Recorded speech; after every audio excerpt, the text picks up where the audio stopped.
এই শাবান মাসে যে বিদাতগুলি মানুষরা করে আর অনেকে করবে সেগুলি থেকে সতর্ক সাবধান করছি সংক্ষেপে। এই শাবান মাসের 15 তারিখের একটা নাম আছে আমাদের দেশে। শাবান মাসের 15 তারিখের রাতটার একটা নাম আছে। কি নাম? সবে বা সব মানে রাত, সব কথাটি ফার্সি, মানে লাইলাতুল বারাত, মুক্তির রাত। হ্যাঁ, মুক্তির রাত। এই যে মুক্তির রাত, এই নামটা পেলেন কোথায়? কোনো হাদিসে আছে? কোনো আয়াতে আছে? কিয়ামত পর্যন্ত যারা এই শবে বারাত করি, যেসব হুজুরেরা, তাদেরকে বলবেন যে কিয়ামত পর্যন্ত সময় দেওয়া আছে।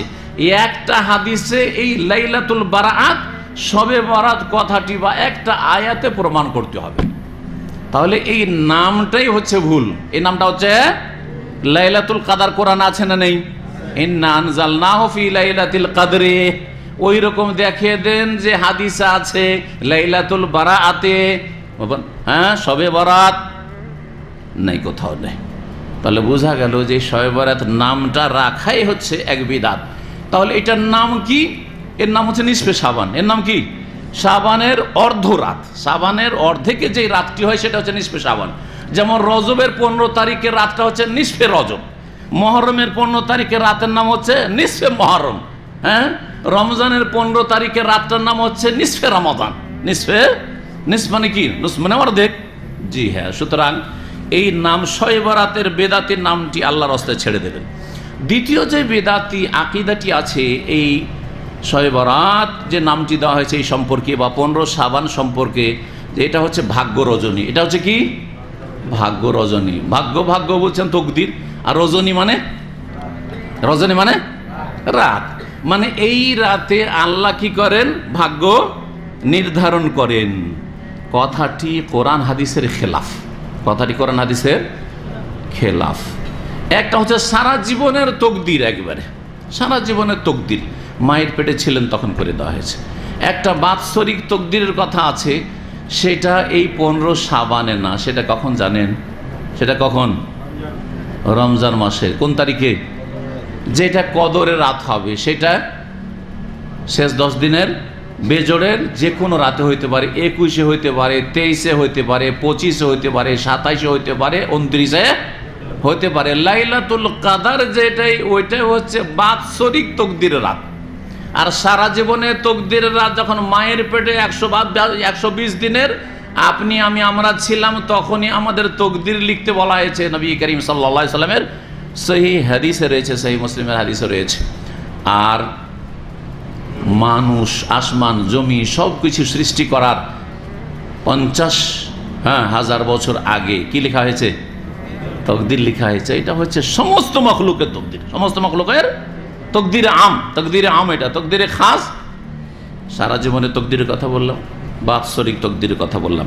দলিল কি? যে ভাগ্য রজনী এই 15 শাবান না, শাবান মাসের 15 তারিখ নয়, যেটাকে শবে বারাত বলছে। আর দেশে মানুষকে এক শ্রেণীর বিদাতি আলেম সমাজ ধোকা দিচ্ছে যে ভাগ্য রজনী। সুতরাং রাতে খুব নফল পড়েন, আল্লাহর কাছে দোয়া কালাম করেন, আল্লাহর কাছে খুব চান যে এই বছর ভাগ্যটা যাতে আপনার ভালো হয়। এটার খণ্ডনে কোরআনে কারীম শোনেন। কোরআনে কারীমে আল্লাহ বলেছেন যে কোরআন আমি নাজেল করেছি এক মোবারক রাত। ওই রাতটি কোন রাত? ওই রাতটা কোন রাত? কদরের রাত। ইন্না আনজালনাহু ফি লাইলাতিল কদরে, নিশ্চয় আমি কোরআন নাজেল করেছি লাইলাতুল কদর। স্পষ্ট কি না? লাইলাতুল কদর কখন হয়? রমজানে না শাবানে? শাহরু রমাদান। কোরআন কখন নাজেল হওয়া শুরু হয়েছে এটাও শুনেন। শাহরু রমাদান আল্লাযী উনজিলা ফীহিল কোরআন।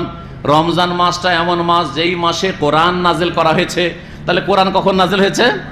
রমজানে। শাবানে ক্যান্সেল। তাহলে শাবানে আসলে না, তো 15 শাবান কি করে আসবে?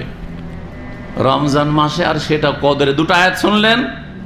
এই রাতটাকে ভাগ্য রজনী বলা হয়েছে, সেটা শুনেন সূরা দোখানের আয়াত নম্বর 2, 3, 4। হামিম ওয়াল কোরআনিল ওয়াল কিতাবিল হাকিম ইন্না আনজালনাহু ফি লাইলাতিন মুবারাকাহ। আয়াত নম্বর 3 আল্লাহ বলছেন নিশ্চয়ই কোরআন নাজেল করেছি মোবারক রাতে। কখন নাজেল করেছেন? মোবারক রাতে। আল্লাহ এখানে বলছেন মোবারক রাতে। মোবারক রাতটি কোন মাসে? শাবানে না রমজানে? আয়াত প্রমাণ হয়ে গেল ওই রোজা সম্পর্কে সূরা বাকারার আয়াতে, ঠিক না? রমজান মাসে। আর এক আয়াতে আল্লাহ বলছেন সেটা ছিল ইন্না আনজালনা ফি লাইলাতিল কাদের, লাইলাতুল কাদরে কোরআন নাযিল হয়েছে। তাহলে শাবান মাসে আসলো না, শবে বরাত আসলো না, কোথায় আসলো? শবে কাদারে কোরআন নাযিল হয়েছে, সেটা হচ্ছে বরকতের রাত। সেই রাত সম্পর্কে আল্লাহ বলছে এটা হচ্ছে বাৎসরিক ভাগ্য রজনী, ফিহা ইউফরাকু কুল্লু আমরিন হাকিম। এই মোবারক রাতে প্রত্যেক হিকমতপূর্ণ কাজের চূড়ান্ত ফয়সালা করা হয়।